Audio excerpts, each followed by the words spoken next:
Today on the compliance tip of the day, we're going to look at some current M&A issues under the FCPA from the domestic perspective. The compliance tip of the day. This is the podcast where we bring you daily insights and practical advice on navigating the ever-evolving landscape of compliance requirements. Whether you're a seasoned compliance professional or just starting your journey, my aim in this podcast is to provide you with a bite-sized, actionable tip to help you stay on top of your compliance game. And now I'd like to say a few words about the latest podcast on the Compliance Podcast Network, AI Today in 5 with 5. Thrilled to announce the inaugural episode of my latest podcast series, AI Today in 5. I wanted to do a short, curated set of stories and news stories about AI for the compliance professional and the greater business professional. You can check it out on Megaphone, the Compliance Podcast Network, Spotify, iHeartRadio, or Apple, or wherever great podcasts are listened to. Check out AI Today in 5. We continue our exploration of the ROI for compliance by looking at some finance and investing models that a chief compliance officer can use to help illustrate their budgetary process prowess. If there is one topic that every compliance professional understands, it is risk analysis. But that is not the same type of risk analysis that a financial professional would look at, such as a CFO. Finance professionals have a different focus in their risk lens. It focuses on questions such as, what is the risk of your investment? What is the risk in your model and your assumptions? It's almost as if you need a translator if you're a compliance officer to get into the room. Think about the black swan events that we've had over the past few years.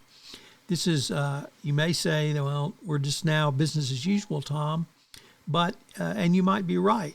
But if it's wheel spins and it lands in the number, which would be a total disaster, it can be an 80% chance everything will be fine, and then there's a 90% chance that you could be bigger the next year. There's a 70% chance that you'll be smaller the next year. There might be a 0.0003 chance that a very bad thing happens, such as a 1,000-year flood. How do you plan for all that? Yet on the Texas Gulf Coast, the 1,000-year flooding event in 2017 and 2 500 years within 18 months occurred. And Kerrville, Texas on July 4th had the worst flood in its history.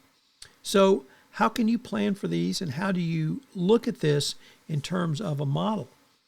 These series of events illustrate in the financial realm you need to be ready to move quickly. You simply do not have to pick up the whole script and track put together, then knowing something terrible might happen. This can create a damaging dynamic between a CCO and someone in a finance or executive level. It's not going to be a 1,000-year flood all of the time, but it could be a 1,000-year flood some of the time. So what do you do in this situation? Think a little bit differently and take a little bit different tact. Start by using the power of compound interest that we have discussed to demonstrate your organization does not need to completely defend against a type of event for the next 2 months or maybe even the next year. But you can use the power of your investment in your compliance function to essentially build levees for a few feet higher, so when the next biggest flood occurs, you'll be able to defend against it and your corporation will come through it. Even at this stage, the compounding of investment can create a robust compliance practice for your organization. The bottom line is if you invest 2% more each year over the next 5 years, your compliance program will be 5 times better in defending against the 500-year flood, the 1,000-year flood, or the flood that has never, ever happened before. So what are today's 3 key takeaways? Well, number 1, how would a finance professional look differently at risk, and particularly a risk that is very out there than a compliance professional? 2, how do you plan for a true black swan event, or is everything just business as usual now and you have to plan for everything? And then 3, use the concept of compound interest in your compliance budgeting process, because it will literally give you a leg up in a way to demonstrate the effectiveness of your compliance program to the efficiency of your company.